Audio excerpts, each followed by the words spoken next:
Tito Ortiz, as always, looks great. We're excited to do this for the first time. We're going to get in a better rhythm for you all so that we have consistency on all the things we're doing, because so many people have questions on what the heck the reality show is and why is it different than what we've been doing with Freedom Fight Night, and then what the heck is this new United Fight League that we keep launching stuff about. So these are going to be really good for us to not only describe in depth what each one is, but describe how they all flow together. So thank you all for joining in on this bad boy, because this is the first one where we are going to rewatch episode 1 of the American Made MMA series. We're just about to launch series 2 or season 2. And so people don't even know what the heck that we already had our season 1. So we have Tito and I here to walk you all through season 1. And it was definitely our learning curve. So most of this commentary is going to be us making fun of ourselves probably, but all right, team, shall we push play on Frank MIR and QUINTON Rampage Jackson team up with entrepreneur Harrison Rogers to travel the country in search of future homegrown heroes, all building up to the launch of the first ever team combat franchise, the United Fight League. American Made MMA. United We Brawl. We begin our journey with a roll of the dice at City Athletics Boxing in Frank MIR's backyard, Las Vegas, Nevada. I just want to pause this real quick to let our team know we started this not knowing how the heck we wanted to set up our tryouts, okay? We thought we would set it up maybe as like an American Idol type panel, and that was really difficult. And then we decided, you know what, maybe we should handpick some fighters to come try out who we know might be bound for the UFL championship brackets. And that was difficult too because of scheduling and whatnot. And so you'll see as we progress throughout these episodes what actually seemed to work. But just want to give you guys all a heads up before you watch this one that this is a learning curve. We got to figure out how we're going to get our contestants from point A to point Z.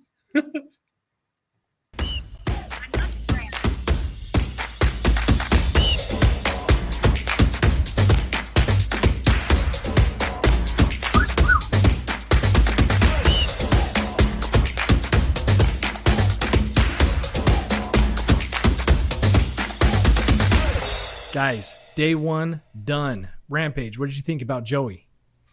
Joey has a lot of talent. You know, he's second-degree black belt in Taekwondo. I normally call it Taekwondo, but he proved me wrong. You know, those kicks look phenomenal. I just want to see if he gets some wrestling and some jiu-jitsu. Frank, you met him before, but what did you think about Ty?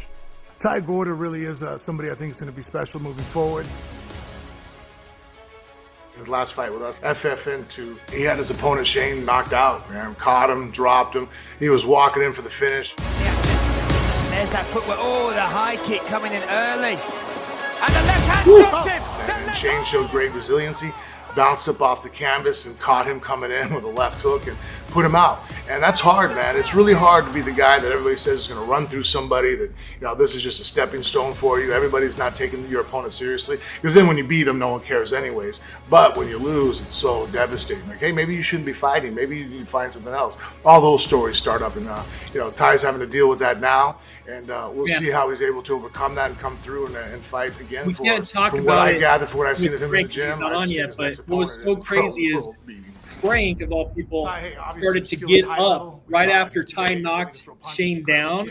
And then all of a sudden he gets up and he didn't realize that it was actually Shane that won. So I wish he was on here to talk about that. Trying to prepare. You worked with a pad holder that you never worked before. As fighters, we know that's extremely awkward. You did it on camera with all of us staring at you on top of that, and you operated perfectly. To be able to deal with circumstances are not ideal, to be able to deal with adversity and come back, that's one of the most important mindsets I feel for a fighter to be successful. We'd be very proud to offer you a contract to fight for us here at American Made.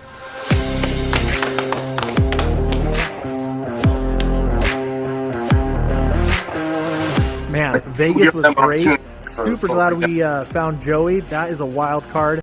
What was that? Really stood out to us. He has an amazing story. How's it going, you guys? I'm Joey Dickerson from Williamson, Absolutely, Massachusetts. man. He's ready. Last year I was down and out. I was in a detox, got my life back together. You can make a comeback.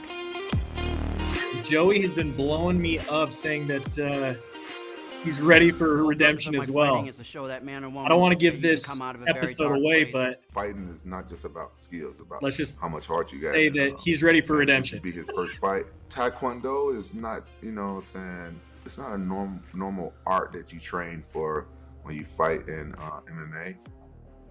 Joey Dickerson, another wild card, you know, not knowing where he landed in the tryout. You know, is this somebody who might be an American Idol type contestant or somebody who's really going to show up? We are excited to see what he can just do told November us that, 4th. Didn't happen to make it to the Vegas Joey's gonna tryouts fight and saw in the June. opponents that the guys brought back. Joey Dickerson first was a little worried about just the background, the lack of the background, but he's been very dedicated. I think I talked to him more than I talked to my twin sister. He definitely seems like he's grinding. He's really excited, and the heart can go a long way in the sport.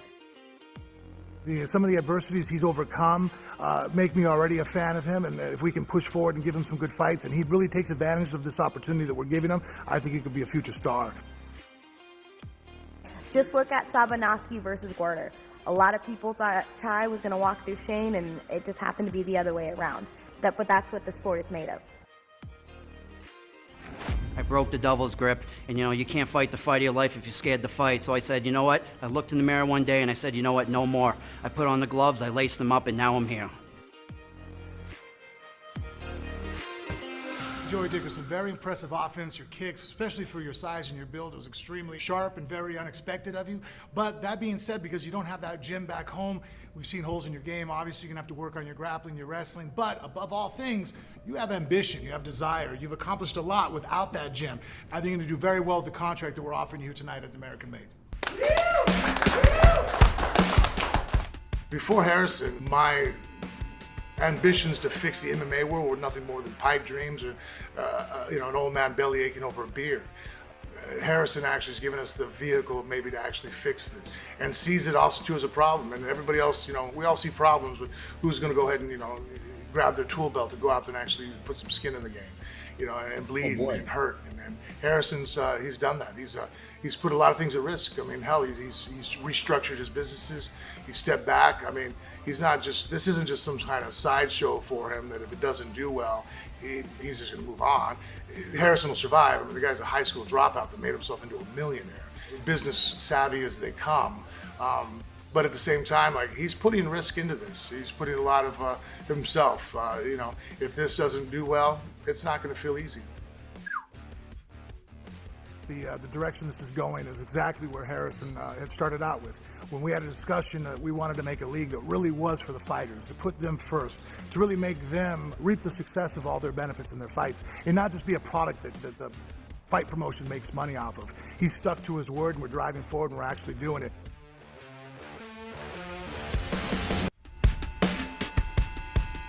Here we go. Chap Gambino, look, obviously Sophia on this is here. a risk for you to take out there. You came out here in front of all of us and showcased what you have and what skills you have. Sophia's, on the number other one side, fan. you can't be walking around 350 pounds. You're not going to be able to fight that great. And also, too, just as a brother, you got to lose a little bit of weight to be healthier for your family. Three amazing contestants. Tito, what did you think about Trap?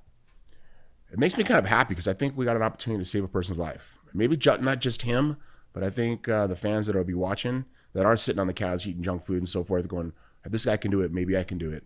So I really think we have an opportunity not only just to save his life, but maybe some others across the United States.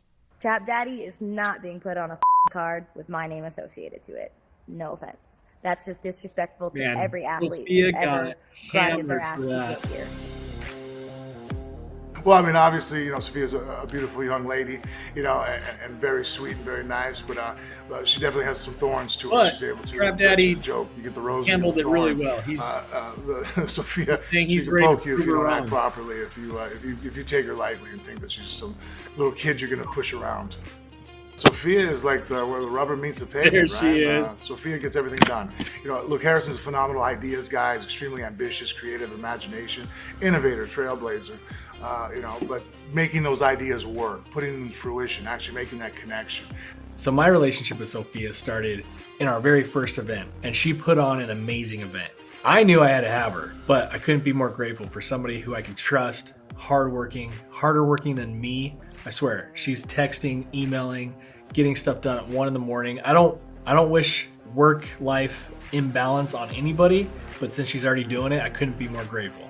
You know, the acquisition of having Sophia Magana on team has been priceless. You know, honestly, we could lose Harrison before we lose her at this point. Harrison Rogers is probably the biggest blessing I've ever had in life outside of my family.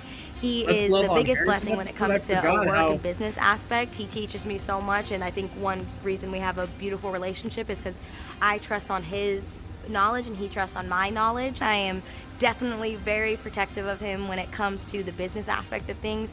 He is so kind that I worry that people take advantage of that, and I definitely will never let that happen as long as I'm by his side. Harrison is probably one of the nicest people you'll ever meet, not only in business but in life.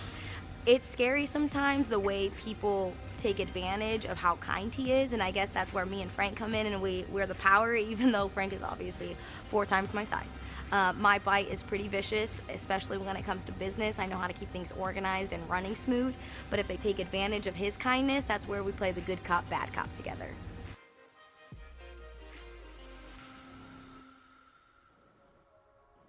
Harrison Rogers is actually doing something great for us as fighters.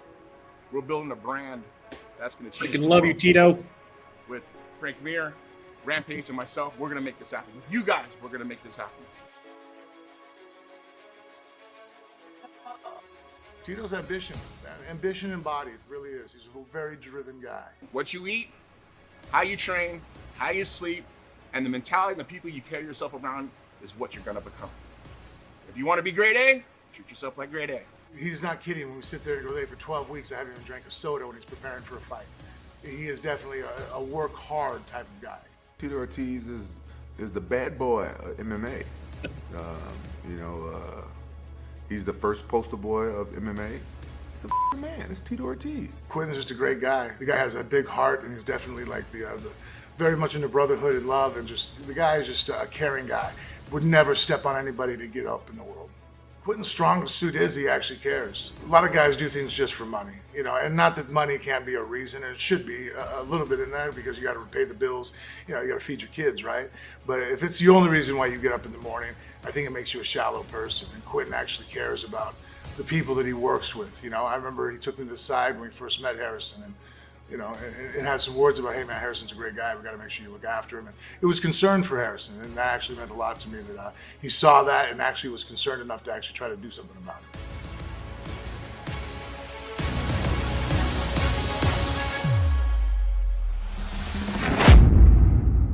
Nice. All right, guys. Frank, thank you for recommending Vegas for our first stop, but now we got to go to Phoenix. So let's pack up and get out of here.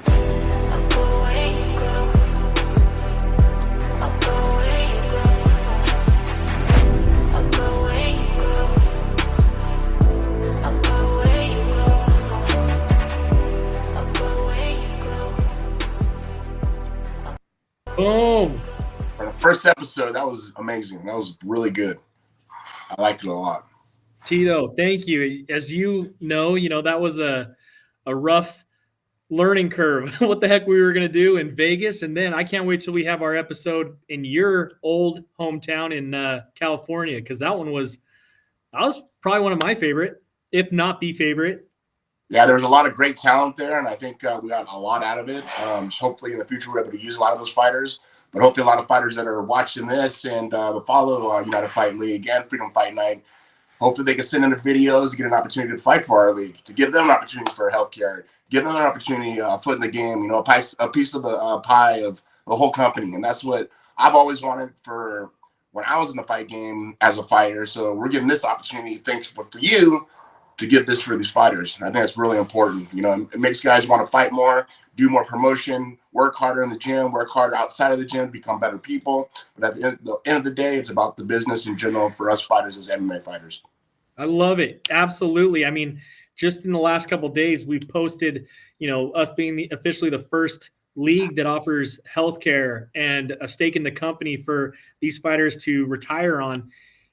we're changing the game, and I can't wait for people to follow along, whether it's the reality show, the podcast, but especially just coming to these events, seeing these fighters who are pretty much reliving your experience when it should have been done this way with UFC. You know, these guys are the first champions of the UFL. So them being able to look to you of, hey, you were the, first champion in UFC. What do we do from here? How can we grow? And so for you to be able to take that mentorship role is going to be night and day different. That I hope these fighters up and coming are realizing the opportunities they have, and hopefully they take advantage of it. Yeah, it's really, really important. Like I say, I made a lot of mistakes through my career, and I've learned from those mistakes. And I've always tried to help people as they came up through their careers. I've learned through my positive things. And a lot of them have. A lot of them became world champions, became household names. And that's all we're trying to do, is make sure these guys have money put away in their pocket for their families later on, and take care of their career the right way. Absolutely. A rising tide raises all ships, and that's what we're going to do. But Tito, freaking love you, brother. I know it's later out there in Florida. And yep. Sophia, it looks like you're still in the office as always. So from here, guys, please follow along. We're going to go live a lot more often so that we can answer questions directly to the audience, to the fans, because there is a lot of moving parts. And sometimes I can tell when people write in, they have questions that I thought were easily understandable. So we want to make sure that when people have answers, that it's the correct answers, because all of a sudden people are jumping to conclusions that I am like, how did you even get to that point? We're not going to be bought by another promotion anytime. So please just tune in, follow along, whether it's on Rumble, YouTube, of course, our social medias, but definitely the reality show. That's where you're going to get the real answers. It's very crazy how quickly things can get spun out of control if you're only getting answers from other promotions or social media outlets. But we love you all so much. We can't wait to have a one-on-one relationship with each of you. It's going to take a while for us to build this big community, but that's what it takes to change an industry, is building this community that, it's not going to happen overnight, but over time we will be the solution that makes, we'll be the rising tide that makes all ships rise. And other promotions are going to need to step up. We don't want to come in and dominate, but if we can come in and make everybody else up their game, we've won. So that's what we're going to do. It's going to take all of you, and we love you all. Anybody, Sophia, any last words before we go, or Tito? Yeah, go ahead, Sophia. Ladies first. Oh, sorry.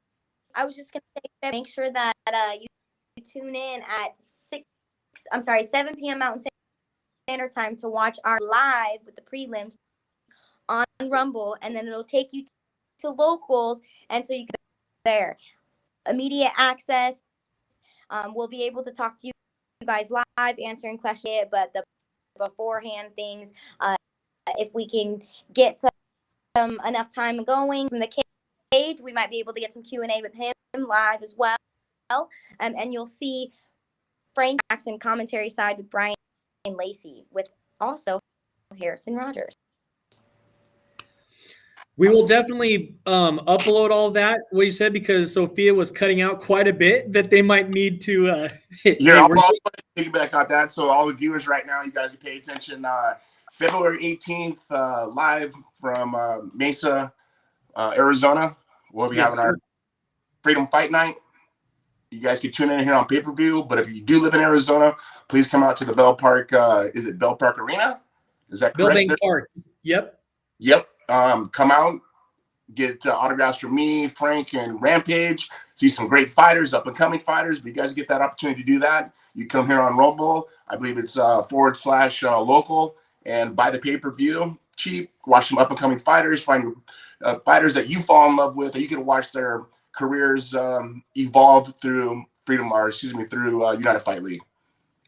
Thank you, Tito. You came in perfectly clear. So the audio, the video, thank you. But guys, this is the first of many. We're going to be going live a lot more consistent, because we want to build our community who know exactly what's happening from the horse's mouth and not through social media craziness. But guys, love you all. And Tito, thanks for joining as always. Sophia, don't stay at the office too long. Close up, lock up, turn the lights off. But we'll see you guys all very soon. Awesome. You guys have a wonderful night.